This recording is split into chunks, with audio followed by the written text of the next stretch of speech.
สวัสดีท่านผู้ชมนะคะ วันนี้เรามาอยู่กันที่งาน Thailand Seed Hub ที่ศูนย์วิจัยพืชไร่เชียงใหม่นะคะระหว่างงานก็จะมีงานนำเสนอผลงานแล้วก็ความคืบหน้าของเมล็ดพันธุ์ในประเทศไทย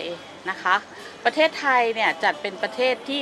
ส่งออกเมล็ดพันธุ์เป็นอันดับ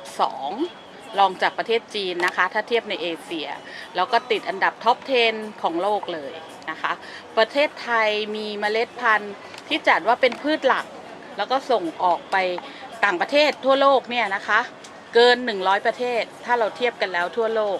เริ่มตั้งแต่ทวีปอเมริกาทวีปอเมริกาเหนืออเมริกาใต้นะคะทั้งแอฟริกายุโรปก็เป็นตลาดหลักแม้กระทั่งในออสเตรเลียหรือว่าในเอเชียเองนะคะประเทศที่เราส่งออกไปมากในแถบเอเชียก็จะเป็นประเทศปากีสถานพม่าเพื่อนบ้านเรานะคะศรีลังกาสหรัฐอาหรับเอมิเรตส์กลุ่มนี้ก็จะนำเข้าพืชจากเราเยอะมากนะคะ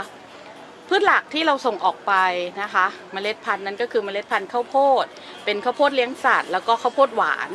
มีนะคะมูลค่าประมาณ 1,700 นะคะเป็นพันล้านนะคะสำหรับเมล็ดพันธุ์ส่วนที่เรามีการขายก็จะมีทั้งข้าวโพดมะเขือเทศนะคะเมล็ดพันธุ์แตงโมเมล็ดพันธุ์พริกนะคะเมล็ดพันธุ์แตงเทศก็พวกตระกูลเมลอนตระกูลแตงกวาทั้งหลายนะคะเหตุที่ต่างประเทศเขานิยม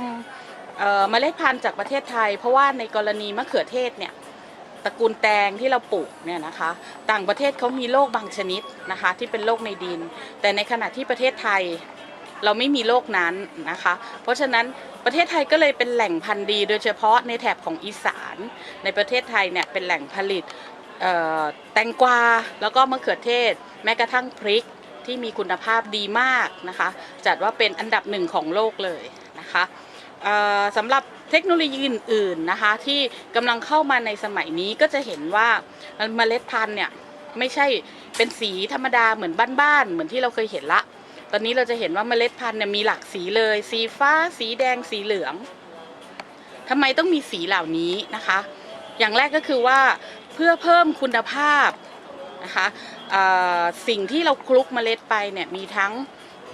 สารช่วยเพิ่มประสิทธิภาพการงอกนะคะการปลูกทั้งหลายนะคะอีกอย่างหนึ่งสีพวกนี้จะบ่งบอกความเป็นเจ้าของเมล็ดนั้นด้วยว่าเมล็ดตัวนี้เป็นของบริษัทไหนยังไงนะคะเทคโนโลยีในอนาคตเนี่ยเราจะไม่ขายเมล็ดธรรมดาละเราจะขายเมล็ดที่มีคุณภาพมากขึ้นนะคะก็คิดว่าแนวทางของประเทศไทยเรายังมีอนาคตอีกมากค่ะที่เราจะเติบโตแล้วก็ก้าวไปสู่ความเป็นประเทศที่1ของโลกนะคะขอบคุณค่ะ